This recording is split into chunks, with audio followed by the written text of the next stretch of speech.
What's up, internet friends, founders, and the entrepreneur curious? You've made it, and you're here. It's Venture Daily with me, Peter Saddington. What's up, guys? I hope you are having a wonderful Friday. It is a Friday after all, and it is the end of the week, and I just love being part of your day.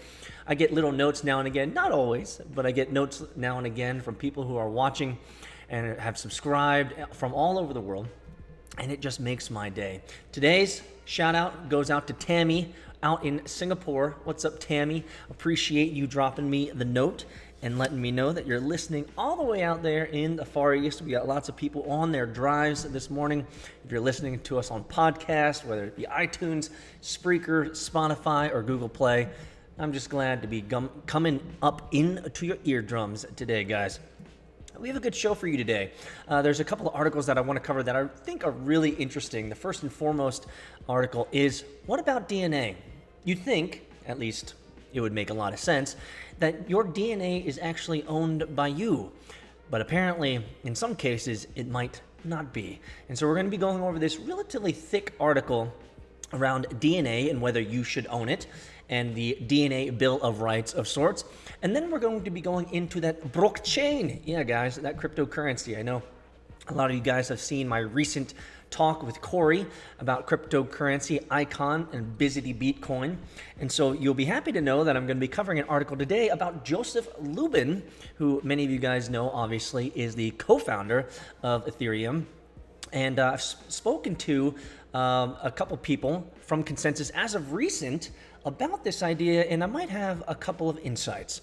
Then we're going to be going into venture deals for today, Friday. Oh my gosh, Friday already. And then we're going to be going into the value of networking in today's final word. So I recently went to a venture capital meetup. Actually, it was a meetup of one of the venture capital funds that had invested in my previous startup, and it was great to meet up with them. And so I'm just going to talk a little bit about the value of networking.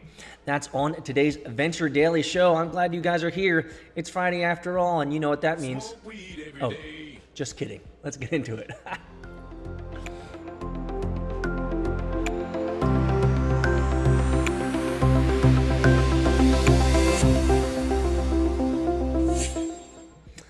So, who owns your DNA? Well, you should, according to this Biodata Bill of Rights.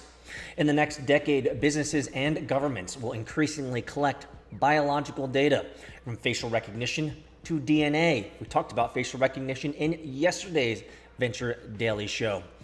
Every time you command a smart speaker, you have your face scanned or track your health on any app. It's all going into your biological data bank. Today, startups like VoiceSense and Sonda Health can just decode our voice and make predictions about anything from depression to defaulting on our mortgage. In the US, the Department of Homeland Security is planning on developing a DNA database of immigrants in federal detention facilities. Does that make sense? Meanwhile, in China, the government is collecting DNA and biometrics from all residents. That's right, all residents. Age 12 to 65 in Xinjiang, a region home to about 11 million Muslims. Big tech is banking on our biology too. According to CB Insights, genomics is the second most important investment category for the top tech companies, and Alibaba is boosting investments in Hong Kong's biotech sector. Adding some fuel to the fire, consumers are not only open to sharing their DNA, but are also willing to pay for more DNA-based products. We've talked about this a couple months ago in a Venture Daily Show about 23andMe and why maybe spitting in a cup might not be that good for you. In 2019, consumer interest in DNA testing doubled when compared to 2017, and consumers are willing to pay a premium of 20% or more for products and services based on their DNA. Are you doing that? According to research by LifeNome, while sales of DNA kits from 2017 to 2019 confirm this testing frenzy, there are also signs that consumers are slamming the brakes as privacy concerns become more prominent in the news cycle. We've actually spent a lot of time in previous Venture Daily shows talking about this. So if you're interested, you can go back and search through the playlist and make sure you find that. Privacy and DNA, big deal. Don't give it up. Don't spit in the cup. Nope. I almost feel like I should say, like, that's what she said, but it doesn't make any sense. Whether it's our voice or our DNA, privacy matters because biodata reveals an essential, unchangeable part of who we are, and its unintended use or disclosure can expose individuals to discrimination, manipulation, and levels of surveillance that can threaten our democratic way of life. I wonder how many people actually think about the democratic way of life. Frankly, I don't even really know what that means. Leave a comment below if you know what democratic life means in America today. Together with our partners at the World Economic Forum, we convened an expert work group of academics, entrepreneurs, and professionals in genomics, health tech, policy, and data sciences to set the foundation for a biodata bill of rights that can protect people's basic rights from companies and governments alike. One of them is the idea of the right to understand your biodata, how your biodata is used, collected, and shared. According to Statista, there are 3.25 billion digital voice assistants being used in devices around the world. Holy crap. That's a lot, guys. However, we are still unsure how exactly companies are using and processing voice data, including whether Alexa stores conversations simply from children. Companies must not be able to bypass people's right to know how and when their voice is translated into biodata that can be used to reveal intimate details about who they are. Even welcome legislation like the California Consumer Privacy Act, or CCPA, leads to important gaps in how personal data is actually used. The complexity inherent with data protection can also create massive confusion when we lack a common set of principles. What are those? No one really knows. Clarity is a right, and we can't just take it for granted anymore. When it comes to biodata, people must be clearly informed of how companies use their data, not just when the data is being traded or shared with third parties. So, do we have a right to own our own biodata? Do they have a right to own our biodata and profit from it? Well, when it comes to biodata, consumer ownership is critical, not just to protect people against discrimination, but also to guarantee proper compensation. This is always a hot topic. Should you be compensated for the amount of data that companies use that you, in many ways, freely give them? The answer is no. If you read the fine print, they can use your data however they want. Should you be compensated? Probably not. Nope. Let me know if you disagree with me in the comments below. But this presents some technical challenges, but it's far from impossible. Over the past 5 years, we have seen organizations like Miriam and MadHive experiment with data ownership models where consumers own and securely store their data while organizations can get access on a case-by-case basis. These models focus on personal data like social security or credit card numbers. But biodata raises the stakes significantly because while you can change a credit card number, you can't change your DNA or a voice print. To prepare for the widespread use of biodata in a business, we must adopt and scale distributed data ownership platforms to make it possible for people to fully own their biodata, know and manage information requests, and monetize data exchanges when appropriate. You know what this sounds like to me, my friends? This sounds like an awesome opportunity for blockchain technology to be used for data so that you can control it, it's verified, and it can't be changed.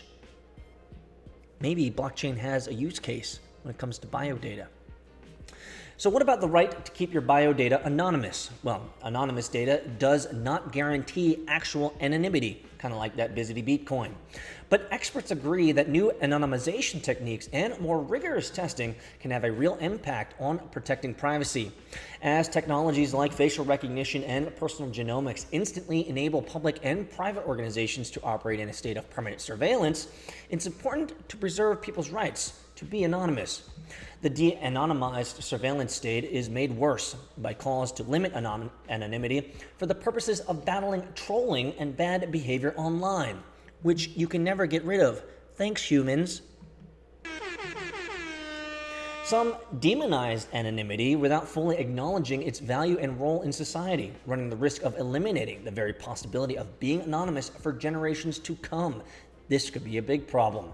Today, organizations must take actions by reassessing their policies and product features to put greater value on the wider range of self-expression and freedom that comes with anonymity. What about your right to portable data systems designed for biodata? Well, this might be something that we need to talk about. Data portability is enforced in the EU by the General Data Protection Regulation, or GDPR, and in the US by the CCPA, and perhaps in the future by an act introduced by the US Senate last fall aiming to stimulate competition in the tech sector. Compliance with GDPR and CCPA on this matter is starting to look increasingly difficult as tech platforms struggle to resolve the tension between privacy and openness. The widespread use of biodata, from DNA to biometrics, will exacerbate this tension, which could block competition and restrict innovation. But open standards will be essential to ensure a seamless user experience across hyper-personalized devices.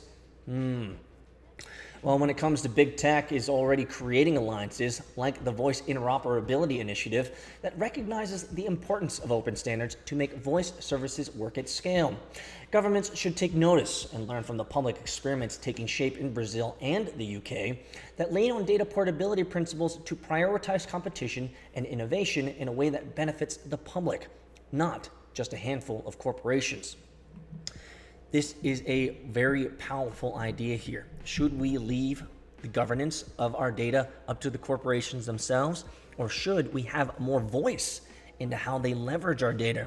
I think it would be pretty easy to say that we should have more voice, but how do they get that type of feedback and mechanisms that are valuable, and not only that, can actually create policies to constrain these companies from leveraging our biodata against our will?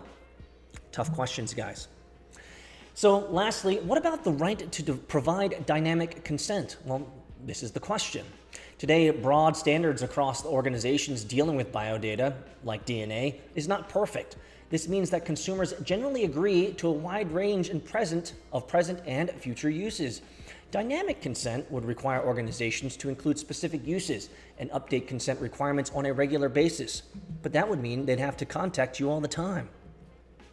Engineering and transparency and user engagement via dynamic consent is a chance to establish an ongoing dialogue rather than yet another box that needs to be checked. A more open and intentional approach to consent can be the difference between people actively avoiding volunteering their data or being receptive to new offerings. It's the difference between Fitbit users investigating how to delete their data before Google takes charge. Securing consent and active participation via transparent methods like Apple's new research app shows how to establish an ongoing line of communication centered on the use and value of biodata. So, are the markets really ready for this? That's the question. From what we understand, the market isn't that ready, and corporations are not as well. Our research shows that consumers are drawn to the promise of product, services, and experience personalized to the extreme, resulting in a significant demand for products driven by biodata. But are they really ready? And do they fully understand the ramifications? At the same time, governments and the private sector are radically expanding their collection and use of biodata. The question is then, how do we shape the future where biodata improves our way of life rather than becomes a catalyst for a dystopian state of permanent surveillance? The answer begins with acknowledging the fundamental rights that are under threat and demanding a universal agreement to protect them before it's too late. This is a tough idea, and something that I don't quite have all the answers for, as this is not my particular area of expertise. What I do know is that from a consumer standpoint, you have the ability to control what you actually do online. You also have the ability to control what type of information you give. You also have the somewhat, but you also have very much control of what type of DNA that you physically give over to companies. So don't spit in a cup. It's not good business. Don't spit in a cup. And any other type of systems, if you're really worried about it, like Siri and all those voice assistants that you guys might use, maybe, just maybe, you might want to turn them off. I don't use any of them because I don't feel like talking to a robotic person. I really don't. And frankly, it's just faster for me to use my mobile device and Google it. Let me know your thoughts on this idea of DNA and who actually has the rights. When it comes to this idea of any type of surveillance or any type of personal information, you simply have to ask the question. And this is a powerful question, very powerful. You can leave the comments below in response to this, but the question is simply this. What are you willing to give up in terms of privacy for convenience? That's the question, my friends. What are you willing to give up in terms of privacy for convenience? Next article up, guys. I'm excited to talk about this.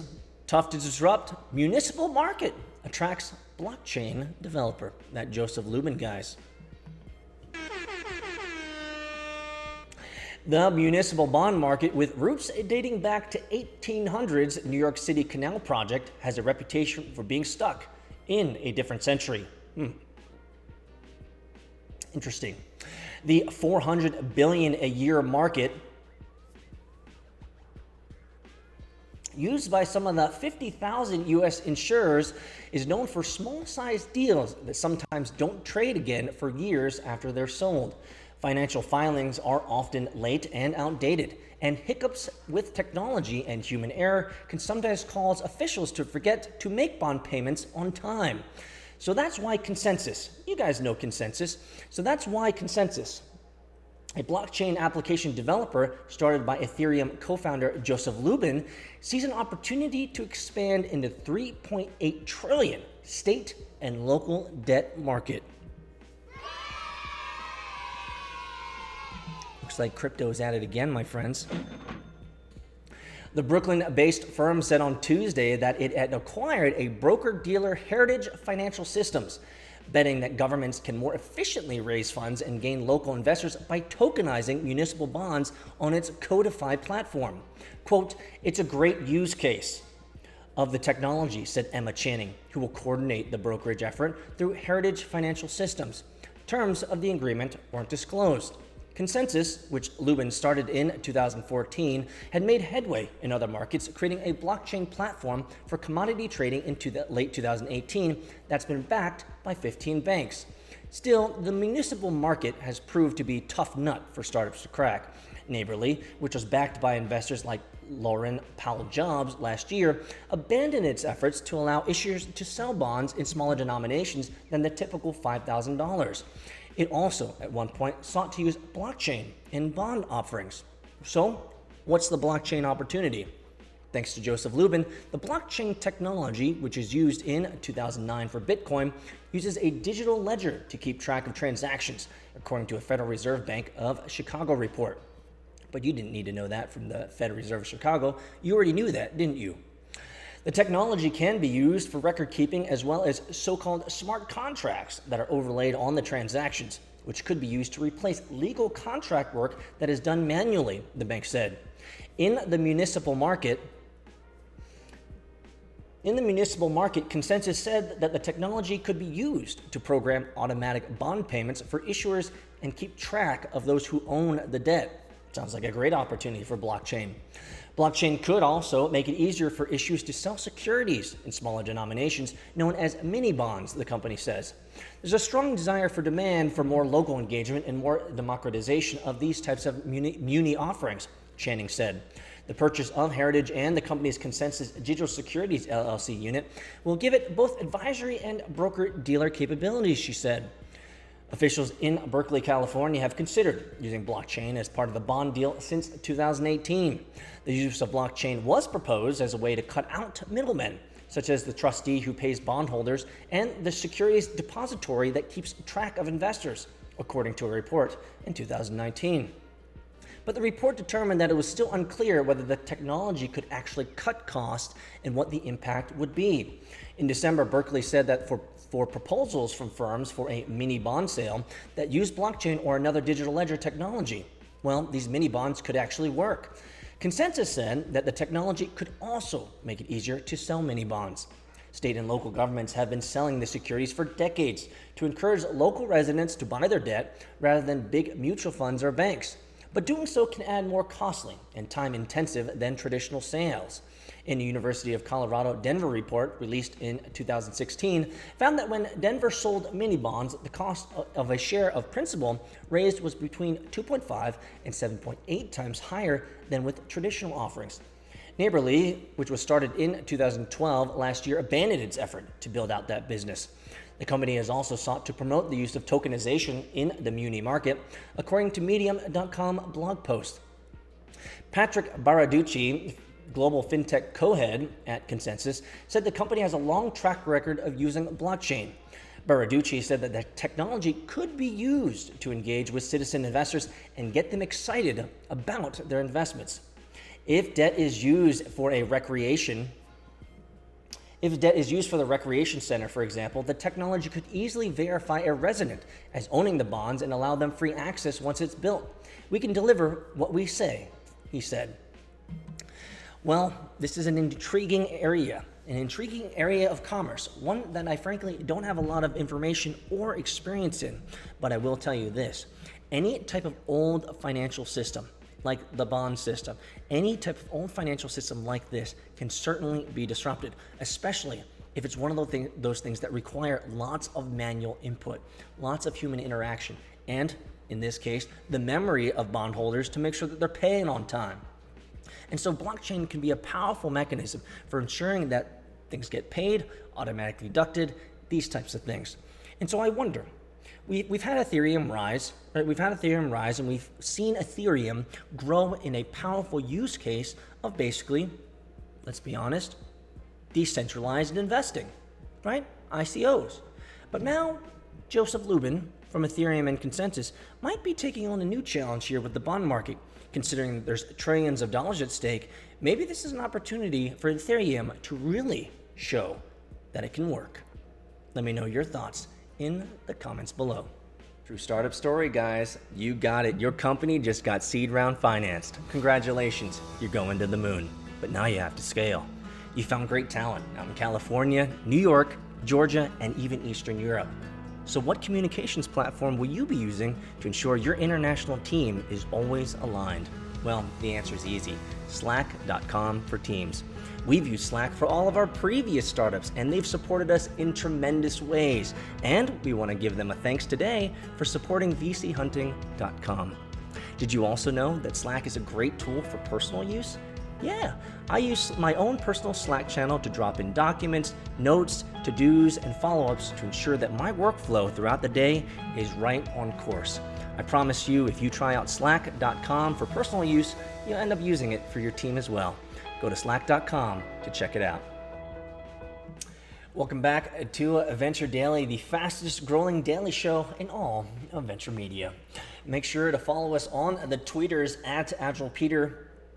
You can find out what's going on and what's happening, as well as make sure to check out our daily newsletter that we drop every day, Monday through Friday, 6 p.m. to 10 p.m., sometimes a little bit later, depending on the activities that I'm engaged in. But it's an opportunity for you to see exactly what I'm reading every day. I read about 50 plus articles every day in our daily newsletter. I drop, not all of them, but about half of them. And so it'll be a great way to get your news. Let's move on to our last segment of this particular segment, I guess. Venture Deals for February 21st, 2020. It's Friday, my friends. I hope you are having a wonderful day so far. In terms of our first one, it's Snowflake, a San Mateo, California-based cloud-based data warehouse company, raised $479 million at a $12.4 billion valuation. Dragoneer Investment Group led the round. Congratulations, all you snowflakes out there in California. Gotcha, bitch. Boulder, a Portland-based digital treatment program that supports long-term recovery for opioid use, raised $10.5 million in Series A funding. Tusk Ventures partners led the round. Well, good. That's great, man. Great that they're creating programs that help people recover from opioid use. Big deal, man. Big deal. I don't know about you guys, but I've had people in my family who have had addiction issues. Let's just put it that way. Addiction issues. And man, I'll tell you, it's rough. So going through recovery is tough. and I support these guys 100%. I hope it works. I hope they can help more people get off those drugas, guys. Those drugas. Although, smoke weed every day. I don't know if that's a real druga. What do you guys think? Optima Round, a Dover, Delaware-based route planner tech startup, raised $6.5 million in Series A funding. Prelude Ventures led the round. All Voices, a Los Angeles-based developer of an encrypted communications platform for offices, raised $3 million in seed funding. Ooh, that's seed funding, guys. You got capitalized. Now it's time to scale, my friends. Investors include Crosscut, Graycoff, Halogen Ventures. Congratulations, guys. Seeds are great. It means you're on your way. Let's cover 6 private equity deals. Manitree Partners invested $15 million in Verde Farms, a Woburn, Massachusetts-based provider of organic beef for retail. Organic beef? Sorry, Manitree Partners. You're a little late. We're moving into a world where there is no more beef. Everything just tastes like beef, but it's actually beans and rice and vegan stuff. Just kidding. I'm going to continue to eat meat as long as I'm alive. Like real meat. Not Beyond Meat. Real meat. General Atlantic made an investment in creative planning in Overland Park, Kansas-based wealth management firm. Congratulations. One Rock Capital Partners acquired Innophos Holdings, Hodlings, Inc., a Cranberry, New Jersey-based international producer of essential ingredients. Interesting. All-Star Auto Lights, a portfolio company of Atlantic Street Capital, acquired Headlights 101, a provider of refurbished headlights to the collision repair industry. That's cool. Money's going everywhere, guys. Probo Medical, which was backed by Varsity Healthcare Partners, acquired Elite Medical Technologies, a wholesale provider of medical imaging equipment and future medical equipment. And last but not least, in the private equity deals, Align Capital Partners acquired Metco Environmental, a Louisville, Texas-based provider of source emissions, or STAC, testing services from Test America. Congratulations, guys. Well, that right there are your venture deals for today, February 21st, 2020. It's Friday, my friends. Let's get on to the final word. Did you know that there's even more value than just audio or video? Follow us on Twitter, Instagram, TikTok at VC Hunting, and make sure to sign up for the VC Hunting newsletter, where you'll be able to get weekly news on venture capital, startups, founder stories, and the occasional wisdom extracted from Peter's brain. Go to vchunting.com to sign up. And now, back to the episode.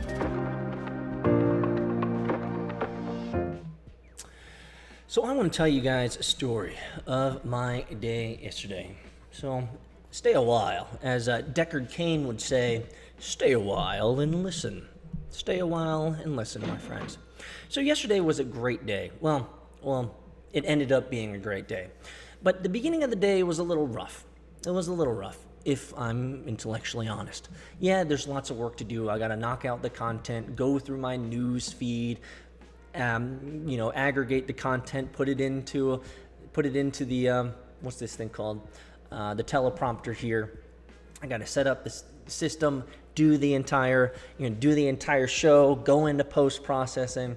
Then I had an interview, a great interview, which I'm excited to release. And then I had this feeling. I had this feeling that just came up and rose up in my gut.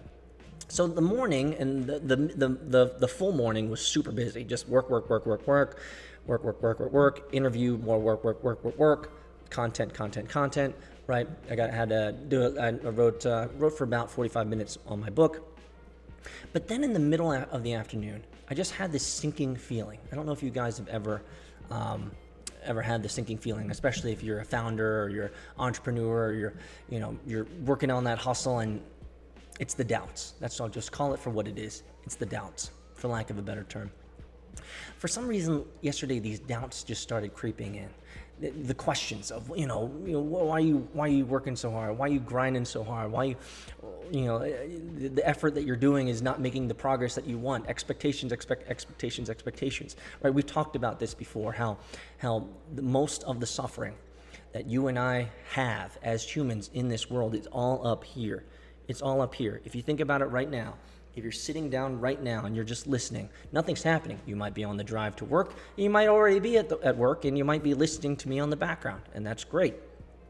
But sometimes, when nothing's happening, your brain starts moving to negative thoughts, doubts. Should I be doing this? Why am I doing this? I'm not happy. I don't feel good. I don't feel like I have purpose, right? All that crap starts building up, right? We've all had those moments. And so I had one of those moments yesterday. And the moment almost moved me to paralysis. I was just like, man, basically just like, F this shit, I'm out, for the day. And I'm not a quitter. So you guys know I'm not going to quit. But I definitely have those funks. And what was interesting is that I had a meetup. I had a meetup last night that started at 5 o'clock, 5 to 8, with a venture fund who had invested in me in my previous startup. So it is just good hygiene. It's just good juju, right? To go and say hi and thank them again for investing in me and believing in me and my abilities to create money, and obviously I'll build a product and pay them back, right? That's part of the idea. And so as I was having all these negative doubts and these negative thoughts in my brain, there was a huge part of me that was just like, screw this. I don't need to go to the meetup. I already got their money. We're all good. I don't need to shake their hands. I don't need to spend time driving 45 minutes to downtown Atlanta at the height of traffic time, getting stuck. And I was just like, I just don't want to do it. I just don't want to do it, right? But in the end, you fight the resistance. And I fought the resistance, and I fought it hard. And invariably, the answer always is, and this is something that I always tell my wife whenever we get into a pickle or whenever we get into a tough situation, I always tell my wife, the only answer is through. The only answer is through. You have to fight the resistance. And so finally, I fought the resistance for probably about 2 hours of sitting there like, I don't want to do this. I fought the resistance, got in my car, I went down and had a fantastic time. I did. I had a fantastic time.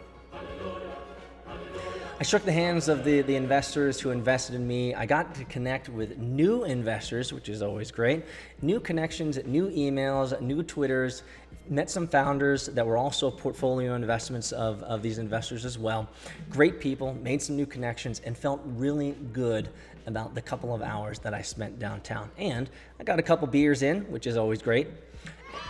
And I got some really good pretzel rolls, which I don't know about you guys, but I love pretzel rolls. But here's the point I want to make. Even though we have resistance every day, sometimes for some of us, it's literally an everyday struggle. Even if we have resistance, the answer is always through. And I once again realized the value of networking, the value of breaking past that resistance, because meeting people is always going to be super, super critical. Meeting new people is always going to be so critical to your growth, not only as a founder, an entrepreneur, or a person. As I drove down there, I was thinking to myself, okay, I didn't want to do this, but this is an opportunity for me to practice my narrative. It's an opportunity to practice good juju. It's an opportunity to be good PD. Opportunity for me to thank them and to be grateful. And an opportunity for me to maybe even meet some new people that I haven't met before. And you know what? All of that happened and more. The value of meeting these people, the value of practicing my narrative, the value of even getting into somewhat of a debate with one of the investors about one of my ideas was really refreshing. And he gave me his contact information afterwards, and he's promised to introduce me to some pretty high-profile individuals in the venture capital market. And see, that's the hustle. That's the hustle. You have to break through the resistance and go and do it. And here's the thing. As much as I fight the resistance, as long as I've lived and had scenarios pop up like this a ton, here's the answer. I always win at the end of it. By fighting resistance, beating that demon, going and showing up, I had a great time, I made some connections, and I made 1% more yesterday. I got 1% more in. I'm a couple steps closer to the goal of building a powerful and fun and unique and special venture capital fund, which is the goal of all of this. And so I felt really good about it. And so my encouragement to you guys today on Friday, as maybe you think about resistance, as maybe things come up in your life where resistance happen, I want you to remember what we talked about today. The answer is through, and especially when it comes to networking and meeting people, go and do it. Get hungry. If you want to grow your startup, your project, your side hustle, or if you're merely just entree pro curious about a new area or market that you want to dive into, go and do. Meet people. Go to those meetups. I promise you, you'll always come back, especially if you open your heart to it, you'll always come back a better person. You'll be rejuvenated and you'll be encouraged and inspired to keep hustling and to keep grinding away. I hope that was encouraging for you guys. Smash the like button on the way out. If you want to tweet, man, tweet it. If you lasted this long, tweet about it. I love being part of your day, guys, and I hope you have a wonderful weekend. A wonderful weekend.